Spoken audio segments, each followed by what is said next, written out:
It's time to get serious, y'all. Serious about board games, specifically the ones that were released in 2025. My name is Paula. If you're new here, welcome.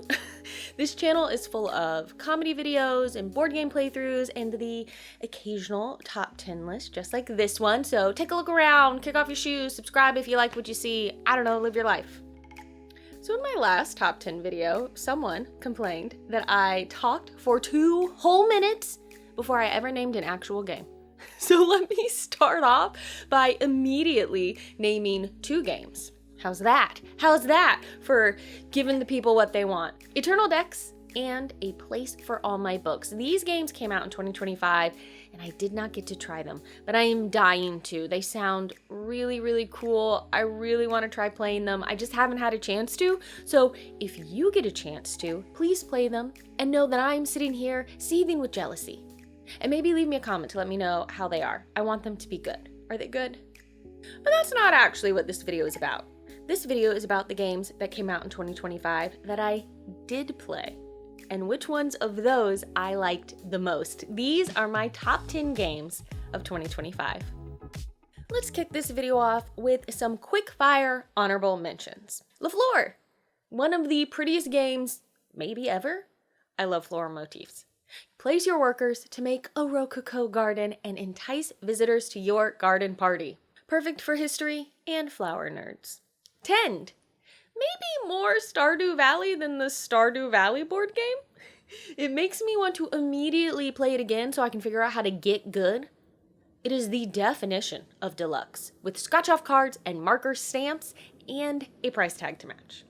Twinkle Twinkle, so cozy and chill. Tile Lane, puzzle goodness, where you are creating and connecting constellations. Formaggio, the follow-up standalone expansion to one of my favorites from 2024. It is more of what makes Fromage so good, and you can mix and match the new buildings and scoring minigames. Unstoppable. This is a John D. Clare designed solo game that also has a really cool 2-player co-op mode, a roguelike deck builder where you can chain really sweet combo turns. Fate of the Fellowship. A cooperative game similar to Pandemic, but different enough to feel like something new. It has gorgeous art and table presence, and it's super thematic. It feels like you're in the Lord of the Rings story. I have a tendency to lean forward while I'm talking about stuff, but the focus is meant to be like here. I'm going to try to not move too much. And now that I've said that out loud, let's get to the real list. And that, of course, starts with game number 10. Take Time is a cooperative game in the same kind of spiritual family as The Mind or The Game, mixed with like The Gang. And if those references don't mean anything to you because you don't know those games, that's okay. I'm going to explain those references now. So everyone is working together in this game with limited communication to move through a series of challenges, which all revolve around clocks, hence the game name, Take Time. So each clock is a different puzzle, which requires you to play cards to the different segments of the clock. And there are different value requirements for the different segments. So it might be starting at this point in the clock, you need to have the lowest value. And then at this point in the clock is the highest value. And this value needs to be between 10 and 15. So you're trying to like meet that goal by how you're playing your cards to the clock. But the kicker is you cannot tell each other what cards are in your hand, and you play your cards face down. So you don't know what other people are playing except for when you earn these little tokens that you can use to be like, okay, I'm going to play this card face up. But you have a limited number of those. So that means you get that like good stress of not being exactly sure if you should play your 2 card there, or maybe actually you should play your 8 because you think it only needs the 2 to hit the value that you want it to be, but what if Jill actually played a low value card there, not a high value one, and if you played the 2, you'll be letting everyone down because the total value of that segment won't be within the required range, and then it's like, but I think if she did what I think she did, then I should definitely play my 8, not my 2. You see what I'm talking about? It's one of those games where like when you mess it up, you're like, oh no, we didn't do it. And when you get it, you like automatically bond with the people you're playing with. We didn't even know what each other were going to do. I didn't know what card you were going to play, but somehow it was like simpatico. It's this magical moment of like all just knowing what you needed to do to get it right. And it feels good. And I like that in a game. So Take Time is my number 10 game of 2025. Every time I film, the airplanes start to go over my house. I don't know what it is. I don't know if I only notice them in those moments because I need it to be quiet, or if it truly is some sort of like cosmic joke. Game number 9 is Fliptoons. Gosh, what a great little card game. So this is about making an animated TV show. The theme is thin, okay, y'all? It's thin, but I do not care. So you're trying to find the 6 perfect toon characters to cast in this animated show, which is represented by flipping cards from your deck, flipping them over, flip toons, you get it, into a 3x2 grid and trying to reveal 30 points or fame worth of cards. So as you play, you are building your deck, buying new cards from the market to put into your deck to try and get more powerful or strategic cards than the other players. And these different cards might give you the ability to flip an extra card. So now you're actually having 8 in your little grid instead of just 6, which means you're going to naturally have more points. Or maybe this one will let you stack cards, or maybe this one lets you buy better cards, or this one lets you get rid of your crap starting cards or score from the number of starting cards you've discarded. This game feels different every time because you got this big deck of different cards and you don't know which ones are going to be pulled to have available to you each game. It's just a really nice mix of strategy with the excitement of luck because you don't know what cards you're going to flip over. And you're hoping you're going to flip just the right cards at just the right time to hit that 30-point threshold and then have even more than the other players and then you win. And the better or more efficiently you build your deck, the better your luck will be. So your luck is actually determined by your skill, and doesn't that feel good?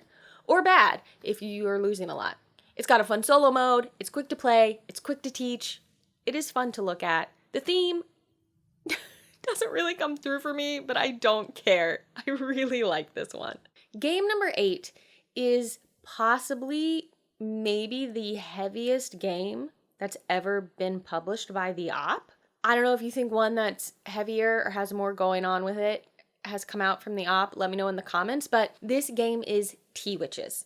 It is the same designer and artist team up as the game Flamecraft, if you know that, but there is a lot more going on with this game than there is in Flamecraft. Tea Witches still looks so cozy and charming the way Flamecraft does, but it's just a lot more tricky. There's a lot to think about on your turn.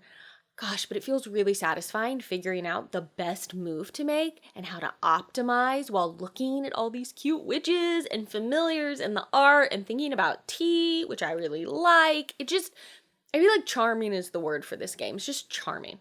At its core, this game is all about worker placement and resource management so that you can fill the orders of the witches who have come to your tea shop. Plus, there's a little push your luck mixed in as you pull cards from your deck to get powers and bonuses and to determine your customers coming to your shop for that round.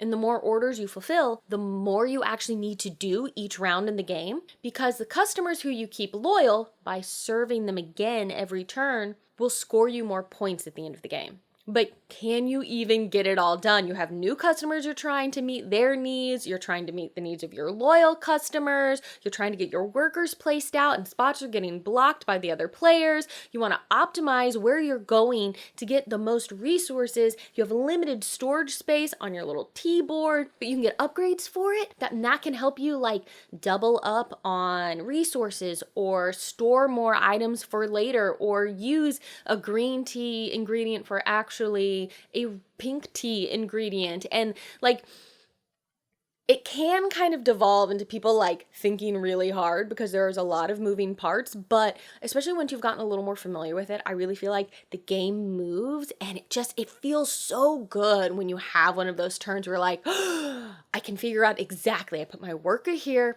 and then I move the little tea in the middle here, and then I fill my teacup, and then that gets me this ingredient, and then that lets me do this, which gets me these points, which allows me to then... I like it. Game number 7, you have maybe heard me talk about before. I played Floristry in early 2024, I think it was, before the game was released. And then it finally got released early 2025. So I've had it and been thinking about it and talking about it for a little while. But it's so stinking fun. It is the kind of game that you play and then you immediately want to play it again.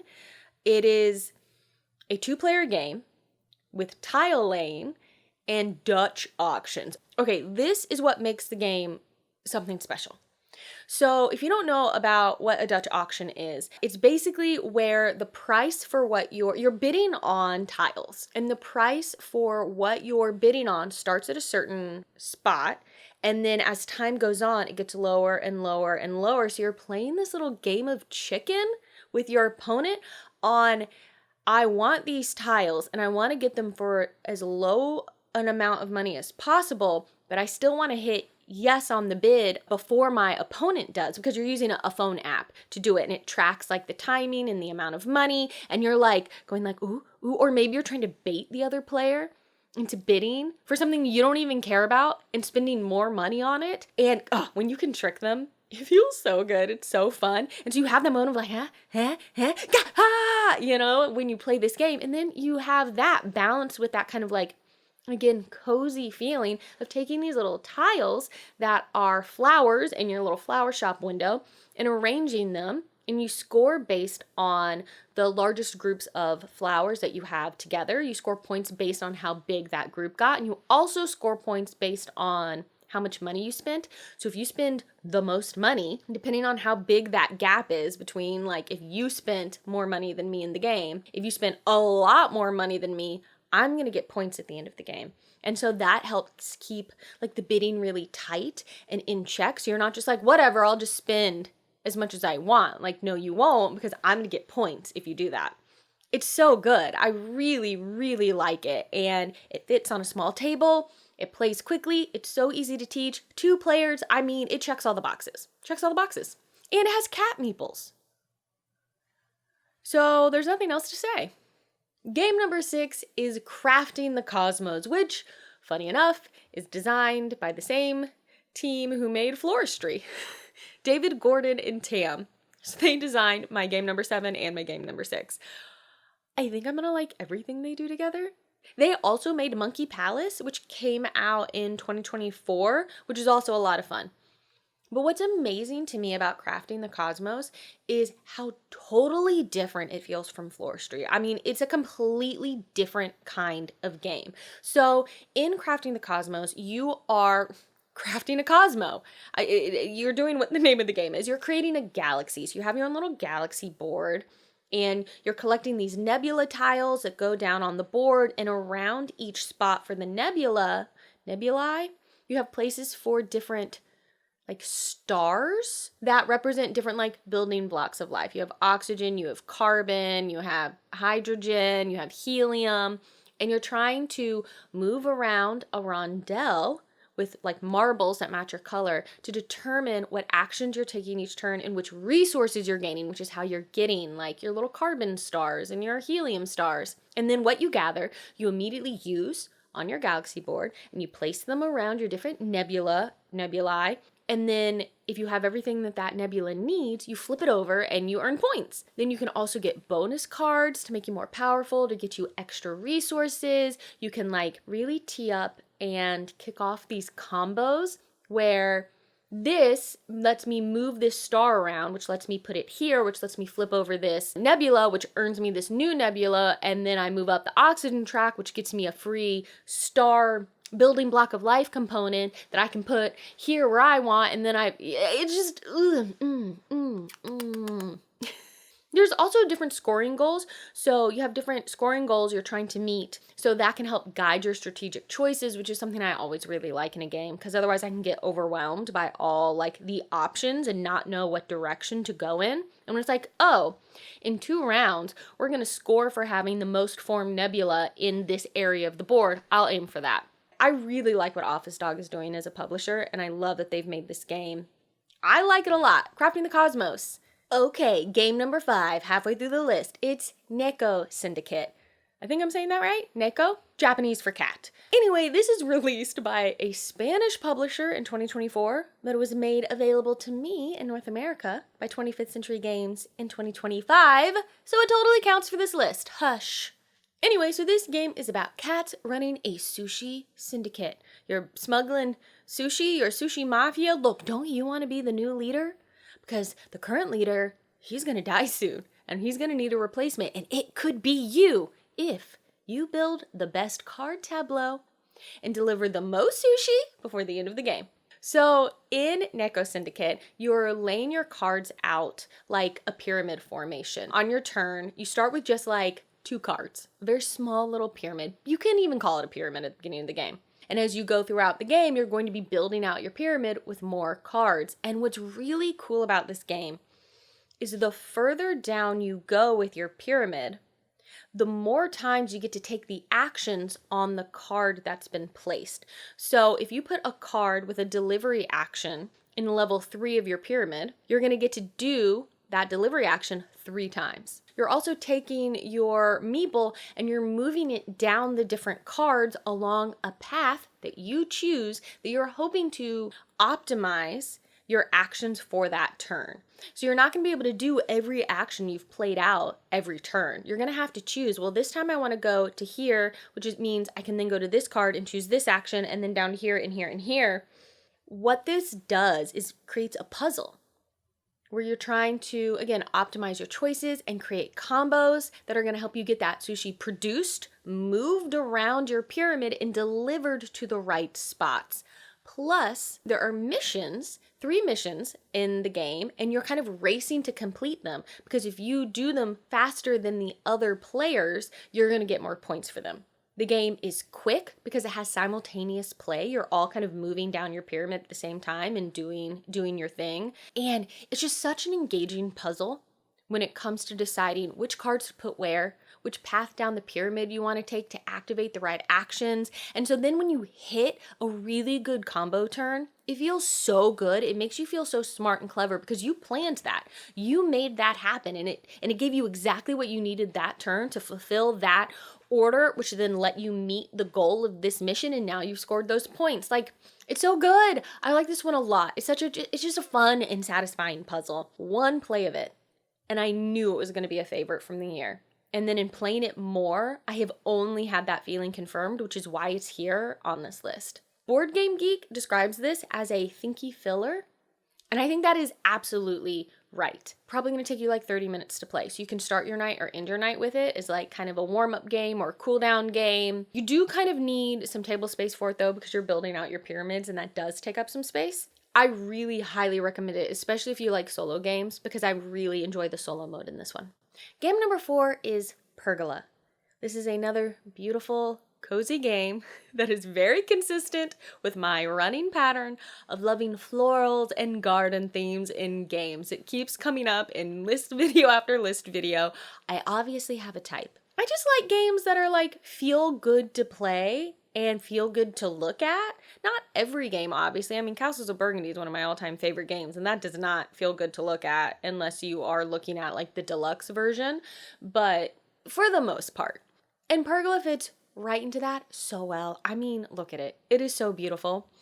And it's got actually a really good little solo mode, but I also really like playing it with multiple players. This game for sure is one that would fall into the description of point salad, where you've got a bunch of different ways to score points, and you can either try and do a little bit of all of it or try and focus in and really optimize one way of scoring. It's got a little bit of tile placement, a little bit of set collection, a little bit of in-game achievement scoring, On your turn, you take a garden tool, which has action options on them. And the one you've chosen is going to tell you what actions you get to take that turn. You take your actions, which give you resources or tiles that you get to place in different areas of your garden board. You're collecting sets and fulfilling requirements to earn points. So maybe it's like, now you have a lavender plant, put some bees around it. You're building out your little like blossoms. They're going to score more if they have ladybugs on them. You're collecting sets of dragonflies. You're hanging lanterns in your garden that you can flip over to give yourself bonus actions on your turn.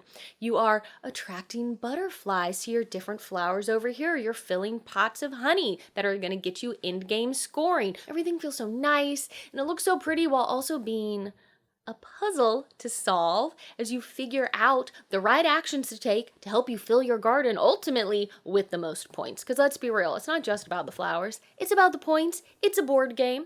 But at the end of the game, you look at your board and you filled it with all these lovely pieces, and it's like you've actually created your own little garden.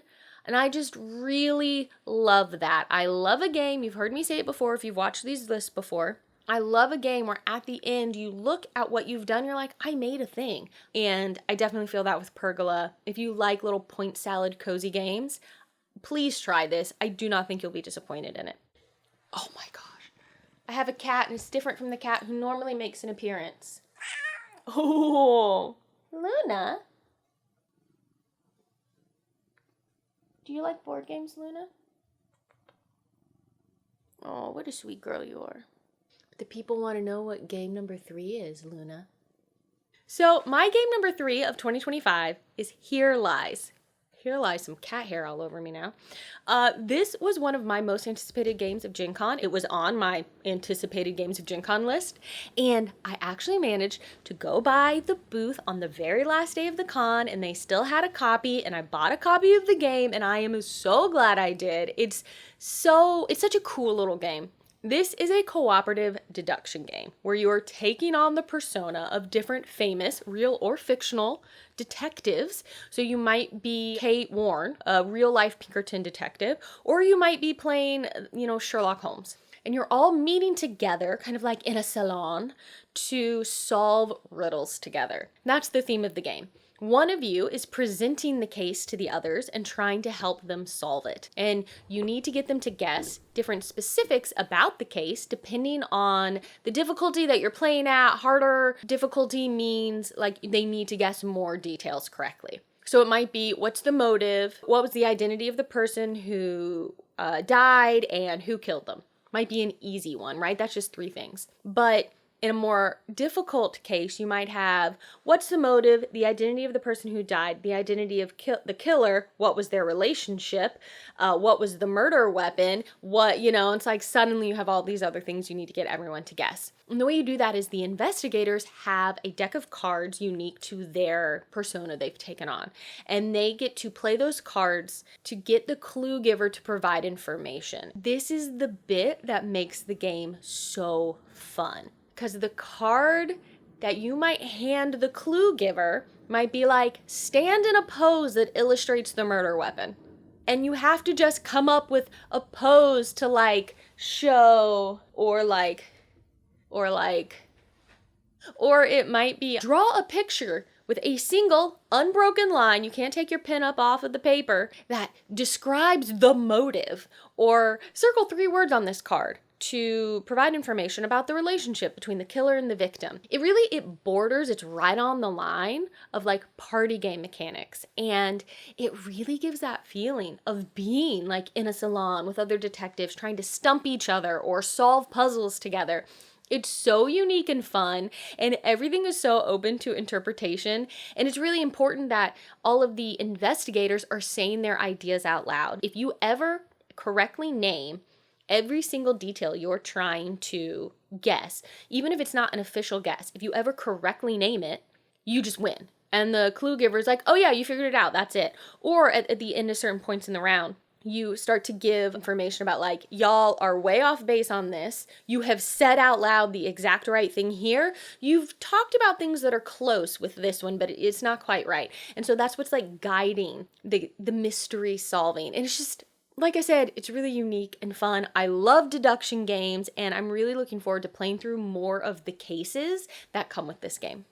Game number 2 is another game from 25th Century Games that was released, I think it was released by a Spanish company in 2024, and then 25th Century made it available to North America in 2025, and it is Conservus.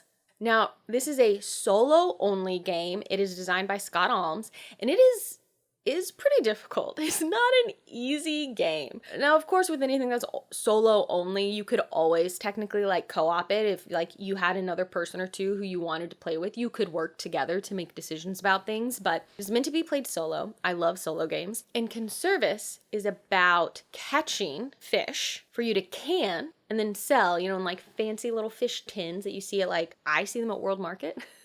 They look so cute. I don't really want to eat them, but they look so inviting that I kind of want them. Anyway, the point of the game is you're catching fish, you're canning fish, you're selling fish while not overfishing. Conservation is actually a really important part of the game. So the game comes with this little booklet that has a setup for every month of the year. So you have this little like kind of campaign you can play through, and each month has different goals for the fish you need to catch, can, and sell, as well as goals for how many fish remain in the ocean after you're done doing that. And the whole trick to the puzzle is figuring out how to keep the population growing while also getting all the fish you need to be able to sell using the capacity of the fishing boats you own while also making money to pay for those boats. And the thing with the boats as well is the capacity of your fishing boats is the amount you have to pull from a bag. So you're pulling these tokens, these fish and water tokens from a bag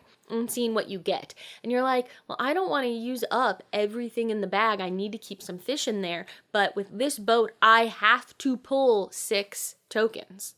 And you might end up in a situation where at first you're like, that's great because I need to get a lot of fish to meet this goal, make all this money. And then you're realizing that actually that boat is causing you to overfish and you're running out of resources later in the game. I mean, it's a real balancing act. And at first, this was so hard. Y'all, I couldn't even win the tutorial game. Like, I was like, what's wrong with me? I lost the tutorial so hard. Like, I didn't even make it to the end of I was like, oh, this is bad. I did bad. But then I got some strategy tips. I tried it again and I got better. I got better at the game and it became just such a great challenge. And it's been really satisfying to figure out how to get better at the game and meet these different goals and work out these different puzzles. Gosh, it also looks great. I mean, I just think it's really pretty to look at. It doesn't take up too much room on your table. It doesn't take too long to play. I just think it's really engaging. So if you like solo gaming or you've even been curious about what it would be like to play a solo game, I truly cannot recommend this one enough. Really check out Conservus. I just think it's really good. I like it. We made it. Last game on the list, game number 1.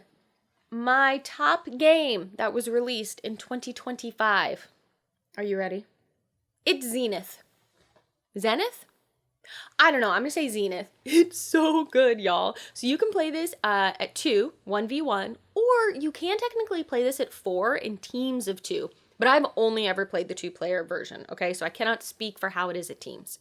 But the 2-player version, it's so good. So this is a lane battler, which has been kind of in vogue lately, I feel like. So a lane battler means you are working on having like area majority or majority of power over a different lane. In this game, you have 5 lanes. They all represent different planets that you are trying to gain control of. And you're playing cards to the different lanes, which lets you get more power in those lanes, which is how you get that power majority to win the points you need.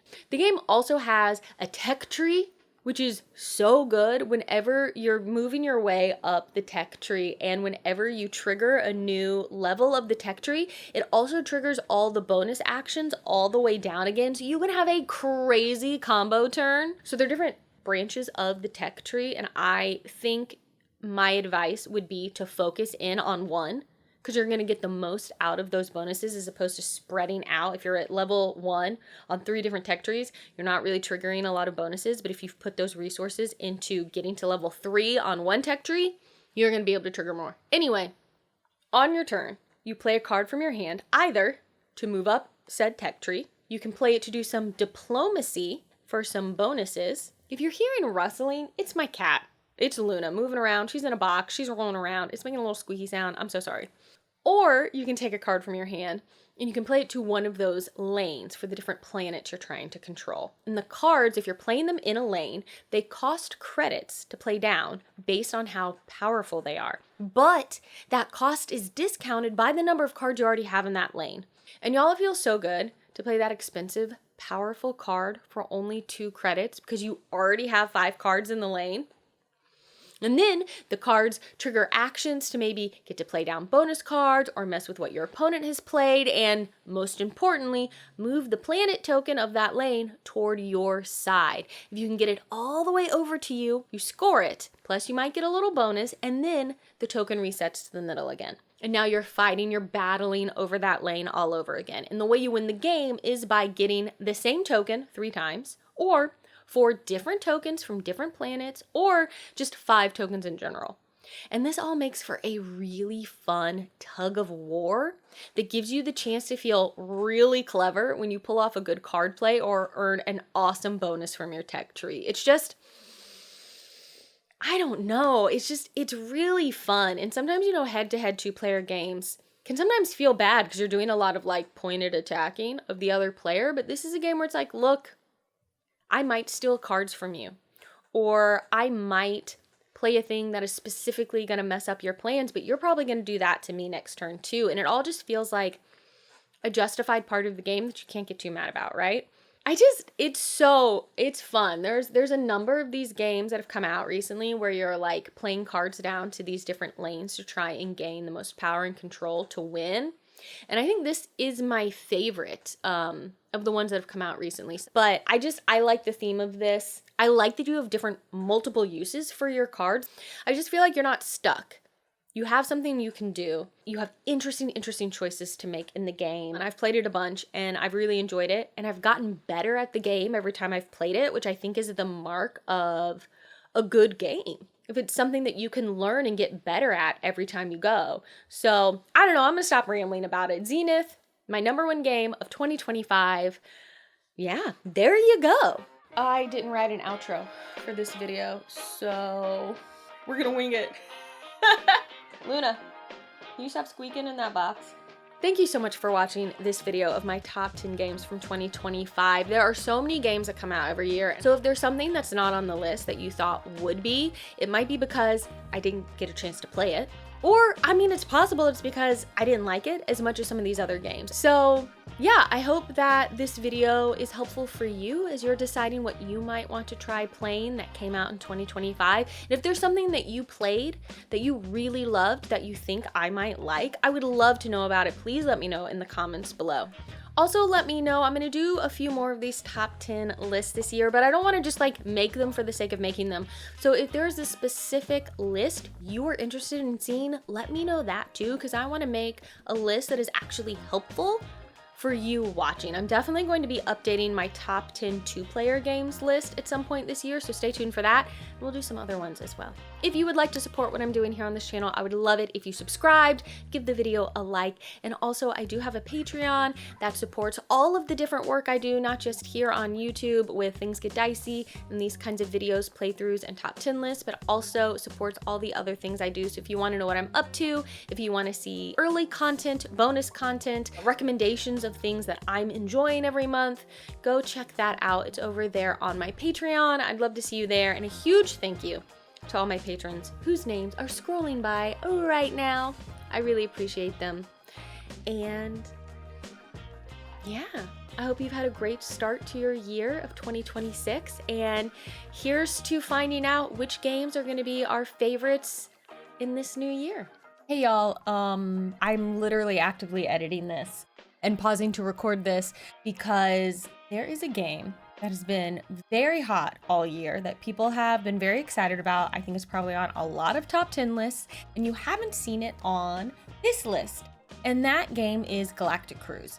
And I didn't play it because it's heavier than the kinds of games I typically like. And so I didn't actively try to seek it out. I was like, that's probably not going to be for me. That's fine. And then on a whim, yesterday, literally yesterday, I saw it was on Board Game Arena and that there's a solo mode. And I said, whatever, let me play this game on Board Game Arena with the solo mode. I'll learn it as I go, and that'll just be kind of a fun little activity. And I'm here to tell you that it's really good. I really liked Galactic Cruise. I was surprised how much I liked it because it is legitimately a quite heavy game, and I didn't think I was going to like it, but guess what, y'all? I really like it. I'm just here to say that, yeah, I think it might live up to the hype, and it's really good, and even I liked it, and wanted to pop in at the end here with a little bonus game.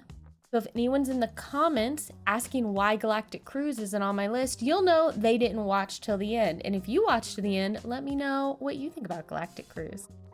Okay, bye from me and the cat who's normally on camera. Wow, 2 cats for 1.